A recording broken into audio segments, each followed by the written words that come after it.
Depois do longo período em Éfeso e da viagem pela Macedônia e pela Acaia, Paulo passando, como acabamos de ver no capítulo 20, por Mileto, agora ele prossegue na sua viagem para fechar a terceira viagem missionária no ano 57. Estamos provavelmente em abril e agora o caminho será longo, caminho através do mar. A bela paisagem do Mediterrâneo nos remete ao caminho que Paulo tomou no passado, agora de volta com a finalidade de chegar a Jerusalém antes do Pentecoste. E, portanto, o texto do capítulo 21 vai nos falar, eles passam por Cós, depois por Rhodes, Pátara, depois querem caminhar na direção da Fenícia, chegam a avistar Chipre e vão na direção da Síria.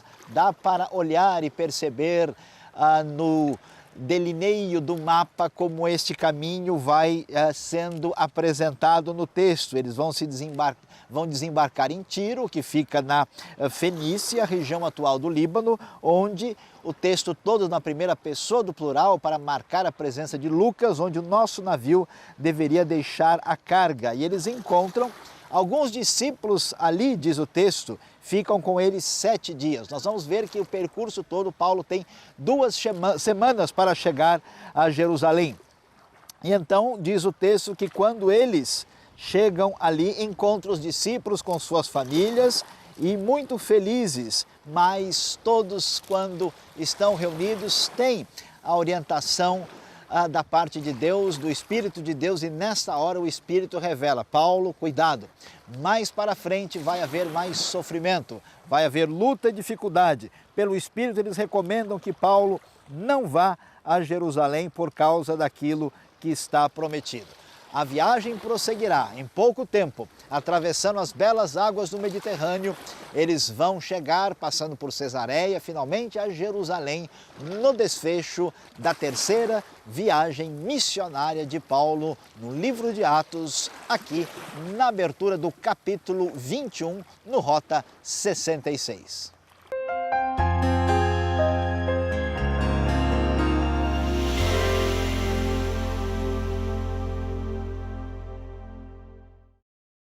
De Ptolemaida, Paulo e seus companheiros vão descendo provavelmente a pé até esta cidade de Cesareia.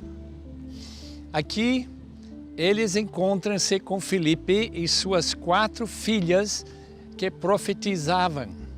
Eu não sei como eles acomodaram tanta gente, porque Paulo tinha junto com ele aqueles que acompanhavam, trazendo aquelas esmolas para os pobres de Jerusalém e Judeia. Lá estava Timóteo, lá estava Gaio II, lá estava Sópater, lá estava também Lucas, porque ele estava junto com esse grupo. Mas eles ficam na casa de Filipe, aquele mesmo que nós conhecemos no capítulo 8, que levou o evangelho a Samaria, e aquele eunuco. Aqui nessa cidade, na mesma altura, durante os dias que eles ficaram aqui em Cesareia, desce de Jerusalém Ágabo. Nós lembramos de Ágabo do capítulo 11, bem no fim do capítulo, quando ele também desce de Jerusalém e fala da grande fome que ocorreria na época de Cláudio. E a igreja se mobilizou, levantou uma boa oferta para andar com Barnabé e Paulo. E nessa cidade, portanto, Cesareia, quando eles ouviram essa pronúncia profética de Ágabo, que Paulo seria preso, seria amarrado, e como qualquer profeta do Antigo Testamento, ele tira seu cinto e coloca amarrando seus pés, suas mãos.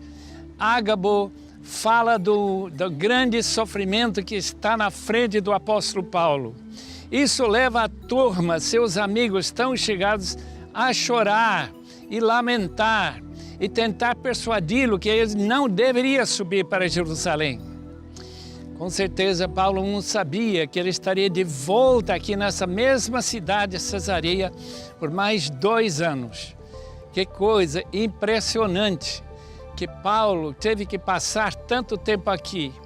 Mas, com a ajuda daqueles mesmos irmãos, seus amigos que ficaram com ele, alguns, com certeza não todos, Paulo foi bem atendido e teve a oportunidade, segundo alguns eruditos, de escrever até uma ou duas das suas epístolas nesta cidade.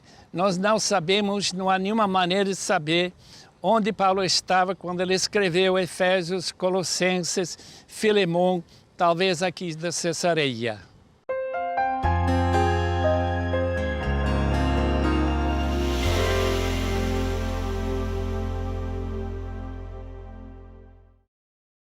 Saindo então de Cesareia, Paulo finalmente vai chegar a Jerusalém, chegando aqui para completar, ter o desfecho da terceira viagem missionária, completando assim a grande obra de evangelização dos gentios no ano 57. E estamos aqui numa das partes das ruínas antigas, daquilo que foi o Templo de Jerusalém na época em que o apóstolo Paulo passou aqui 13 anos antes da destruição da cidade. E então Atos capítulo 21 vai nos relatar a chegada de Paulo. Quando chegamos a Jerusalém, claro, Lucas escreve incluindo a sua própria pessoa, os irmãos nos receberam com alegria. No dia seguinte, Paulo foi conosco encontrar-se com Tiago e todos os presbíteros estavam presentes. Aqui nós temos Tiago, irmão de Jesus, que é um dos líderes da igreja aqui. Paulo saudou e relatou minuciosamente o que Deus havia feito entre os gentios por meio do seu ministério. Muito apropriado levar em consideração o que está acontecendo. Vamos pensar no eixo do tempo e descobrir que até o ano 46 não havia igreja gentílica propriamente dita implantada aí por meio da missão. Começou com Cornélio, surgiu a igreja de Antioquia e os projetos missionários surgem só no começo da primeira viagem. E agora, apenas 12 anos depois, eles estão reunidos aqui comemorando, felizes por aquilo que estava acontecendo entre os gentios que estavam recebendo a palavra de Deus. Isso é muito especial, pensando num lugar onde nós estamos, um lugar que evoca exatamente onde as pessoas entravam no templo, pensando em estar purificadas diante de Deus, porque esses gentios eram exatamente pessoas impuras e que não tinham essa possibilidade. Mas o texto bíblico de Atos 21 vai prosseguir e vai nos dizer: ouvindo isso, eles louvaram a Deus e disseram a Paulo, veja, irmão, quantos milhares de judeus creram, e todos eles são zelosos da lei. Eles foram informados de que você ensina todos os judeus que vivem entre os gentios a se afastarem de Moisés, dizendo que não circuncidem seus filhos nem vivam de acordo com os nossos costumes. Você sabe que vida cristã é uma vida de desafio e de muita luta e dificuldade em todos os aspectos. Basta ler um pouquinho do que Paulo escreve em Romanos para ver as lutas no nível individual que cada cristão sempre terá. Mas se no nível individual a luta é grande, imagine só essa luta dentro do contexto da comunidade da fé. Pois é, as coisas se tornam difíceis e complicadas. Por quê? Porque os primeiros cristãos são todos judeus. E como judeus, eles têm uma grande questão em mente. Existe o que é chamado os preceitos da Torá, os 613 mandamentos que estão presentes na lei do Antigo Testamento. O que vai ser feito disso? O que deve prosseguir? Vamos entender no Novo Testamento que Cristo cumpre a lei. Mas o que significa isso exatamente? Em que medida algumas leis do Antigo Testamento não valem mais, mas outras mantêm o seu referencial de conduta para nós? Como é que essas coisas devem ser observadas? Este vai ser um grande conflito, uma grande discussão que vai aparecer no cristianismo incipiente aqui no contexto da igreja primitiva. Assim, nós vamos ver que, de modo geral, o Novo Testamento vai nos dizer que essas leis cerimoniais que apontavam para uma realidade que se cumprem em Cristo não terão mais validade para a realidade da igreja. As leis teológicas e morais, elas permanecem como referência de conduta. E algumas outras leis políticos, sociais, têm, vamos dizer, valor como princípio geral, mas claro que os contextos devem ser avaliados adequadamente. Mas o que fica bem claro é que os judeus, culturalmente os judeus, poderiam continuar vivendo com suas práticas, desde que não de modo legalista, para merecer alguma coisa de Deus, mas a grande dúvida que foi levantada é como é que vai ser a convivência desses judeus e gentios. Nós já vimos e discutimos isso quando falamos lá em Atos capítulo 15, mas aqui o assunto é retomado. A igreja está comemorando, eles estão muito felizes por tudo que aconteceu, mas eles vão chegar a uma solução que aqui é repetida e reforçada sobre como os gentios devem proceder em relação à sua convivência com seus irmãos judeus, agora que os dois grupos reconhecem em Jesus o Messias e o Salvador. Assim, o texto então vai dizer para o que segue adiante o seguinte: que faremos? Prossegue o verso 22, quando se discute qual é o papel, qual é a postura de Paulo sobre aquilo que Moisés ensinou. Certamente eles saberão que você chegou, portanto faça o que dizemos. Estão conosco 4 homens que fizeram um voto, participe com esses homens dos rituais de purificação. Pague as despesas deles para que rapem a cabeça, assim todos saberão que não é verdade o que falam de você, mas que você continua vivendo em obediência à lei. A ideia de Paulo prosseguir, tanto por razões contextuais, como por razões da sua própria cultura, vivendo dentro de práticas ligadas àquilo que o judaísmo mantinha. Quanto aos gentios convertidos, que é o foco da nossa discussão, já lhes escrevemos a nossa decisão, que eles devem se abster da comida sacrificada aos ídolos, do sangue, da carne de animais estrangulados e da imoralidade sexual. Nesse caso, não imoralidade no sentido genérico, mas muito provavelmente casamento com parentes próximos, já que todos os mandamentos em volta são essencialmente mandamentos cerimoniais. E assim, no dia seguinte, Paulo tomou aqueles homens e purificou-se com eles, depois foi ao templo para declarar o prazo do cumprimento dos dias da purificação e da oferta que seria feita individualmente em favor deles. Mas as coisas podem se complicar. Preste bem atenção, Paulo, com toda boa vontade, se purificando conforme a tradição, preocupado como deve lidar com os gentios, vai entrar no templo e o que será que vai acontecer? Quais serão as cenas dos próximos passos de Paulo que devemos descobrir? Acompanhe. Você vai descobrir aqui em Atos dos Apóstolos, Rota 66.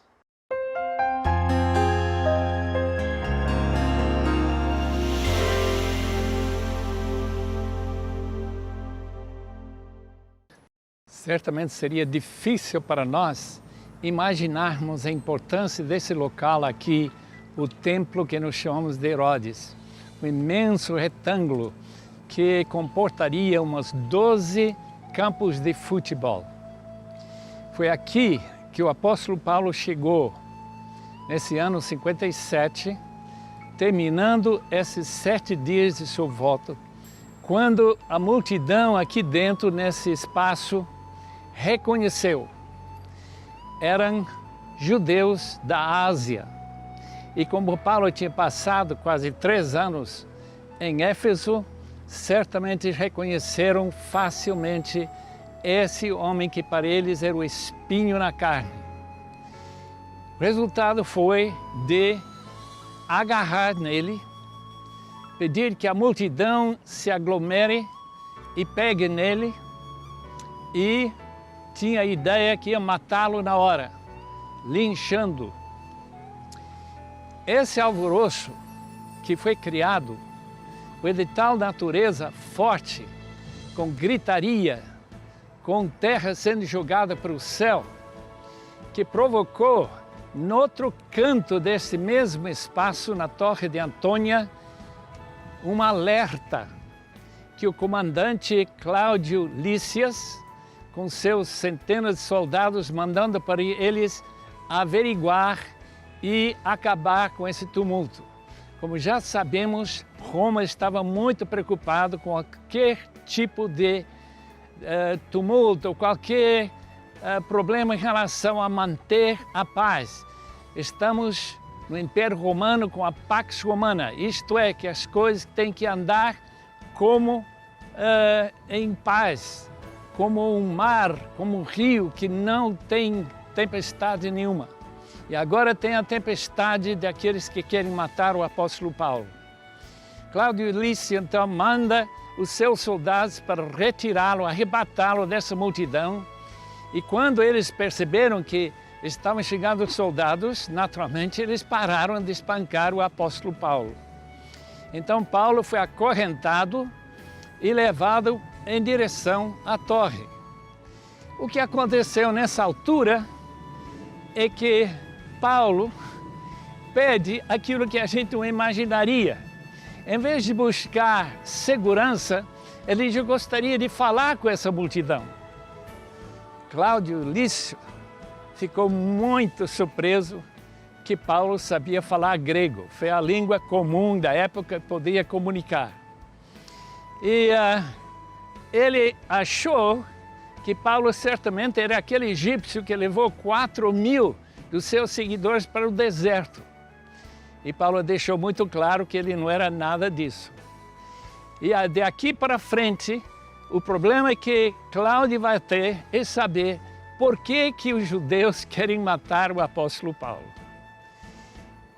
Nessa altura, Paulo pede o direito de falar naquela multidão que estava atrás dele, gritando, fazendo esse alvoroço, e falar para eles e dar o seu testemunho para explicar. Paulo vai se defender, dando uma explicação por que ele estava no templo. Porque tudo foi um engano. Paulo não tinha levado nenhum gentio para dentro desse templo. Nós já encontramos essas pedras que tinham gravado que quem passasse o balustrado que separa o lugar santo do resto do templo seria morto, era pena de morte para eles. Paulo sabia isso. Ele não levou nenhum, mas eles acharam, por ter visto Trófimo junto com Paulo na cidade, acharam que com certeza ele tinha levado aqueles gentios para dentro da área sagrada do templo, que era só permitido para judeus. Quando Paulo, portanto, recebeu o privilégio de falar para a multidão, em vez de usar a língua grega, e certamente não egípcio, ele vai falar na língua aramaica, que era a língua comum do povo que morava em Jerusalém. E aí começa a defesa do apóstolo Paulo, que nós já conhecemos muito bem no capítulo 9, e novamente vamos conhecê-lo em capítulo 26.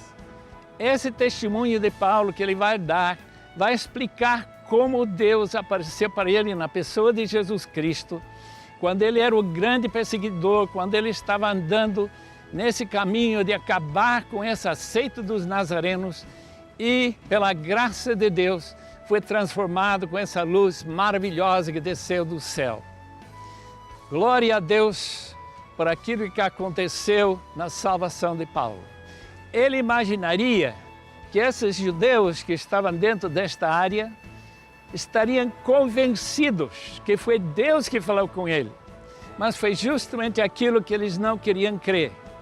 Eles acharam que ele estava promovendo uma mistura de judeus e de gentios de tal natureza que o judaísmo desapareceria.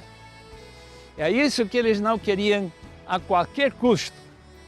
E matando Paulo, achavam como ele era cabeça dessa seita dos cristãos, que talvez o perigo poderia ser afastado. Sabemos muito bem que não aconteceu. Hoje tem centenas de milhões de crentes no mundo inteiro.